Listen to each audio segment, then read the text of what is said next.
My girlfriend is very poorly, he tells me.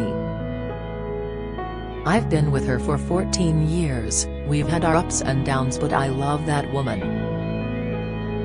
I want to talk about this. People say it must be tough to go on stage right now, but I need it.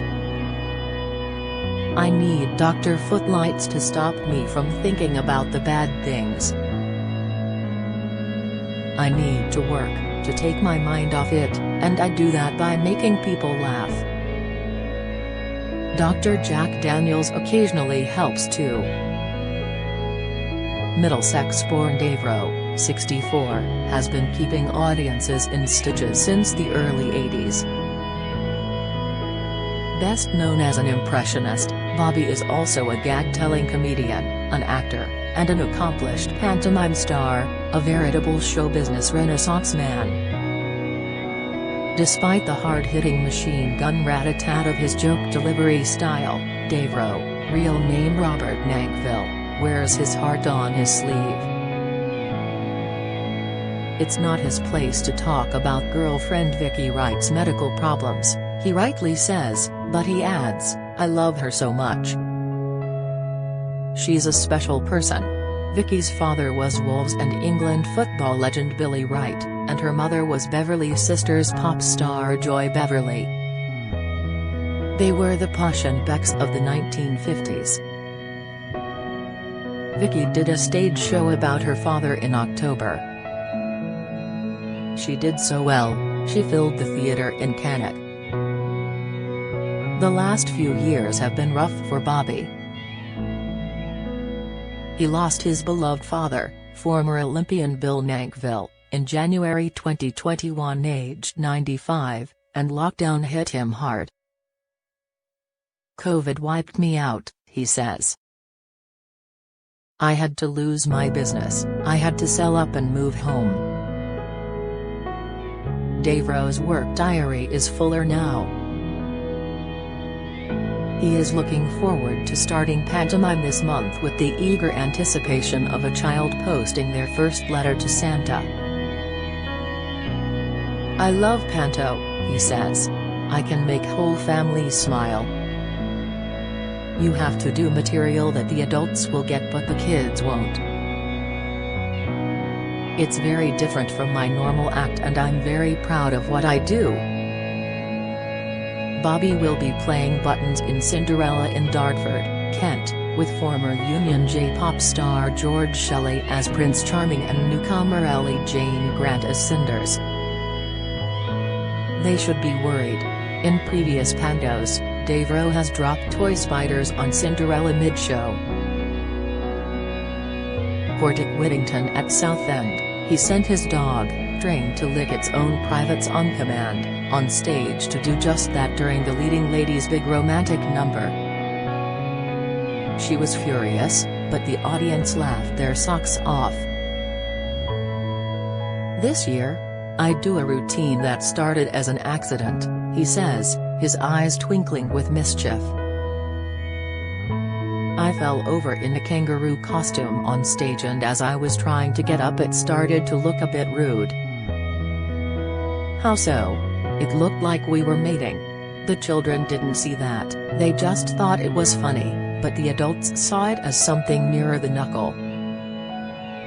Even Nearer the Knuckle is new streaming show Proper Comedians. Bobby joins a cast of veteran joke-telling comics including Mick Miller and Jimmy Jones. The show stands for what most people believe about comedy, that there should be a choice, says Bobby after the recording at South Seas Gaiety Theatre. It's not fair being told what we should be laughing at. I think jokes are over-analyzed and misunderstood by the Snowflake Brigade. They call them politically incorrect, it's just a joke and people laugh because it reflects a reality. I do a whole routine about older comics called Still Alive at the Apollo. I'm not knocking modern comedians. I like Lee Mack, Peter Kay, Graham Norton. I loved Lee Evans. Michael McIntyre makes me laugh. Alan Carr, Jimmy Carr, I even like Frankie Boyle, because he's as outrageous as Jim Davidson in a different way.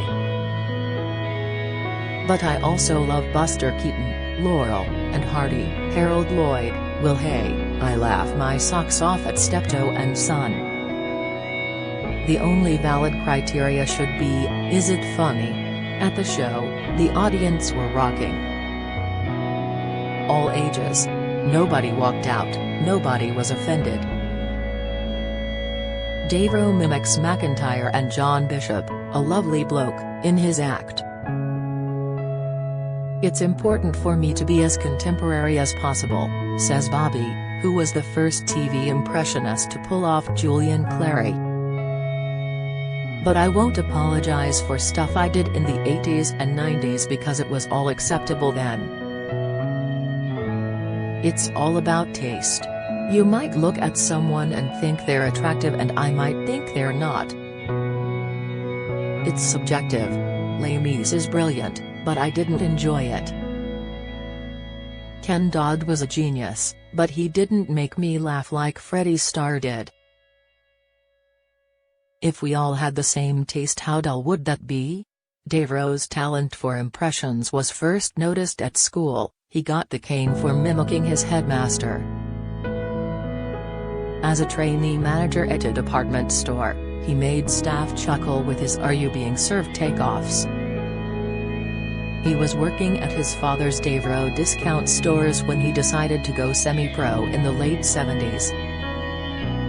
His stage name Davro, taken from the shop, was a contraction of his and his brother David's names, Dave from David, Ro from Robert, Bobby. His big break came when he stormed ITV's Live at Her Majesty's in 1983. This led to a 6-year run of hit ITV Saturday night shows including Bobby's Sketchpad and Bobby Davro on the Box. He excelled at the Royal Variety Show in 1991, but his 1992 BBC One series Rock with Laughter was axed after critical flack. He's since moved on to reality shows like The Games, Dancing on Ice, and Celebrity Big Brother. Bobby has just filmed Celebrity Mastermind, answering questions on Gilbert O'Sullivan to raise money for the Woking and Sambir Hospice which cared for his late mother, Janet. The late 80s and early 90s were the golden years, he says ruefully. That's when I earned the most. I had a beautiful home at 40, then my marriage went south. He and former model Trudy Jameson, the glamorous mother of his 3 grown-up daughters, divorced in 2003. Their split shattered his confidence, but Bobby bounced back when he joined EastEnders as Shirley Carter's love interest, Vinnie Monks.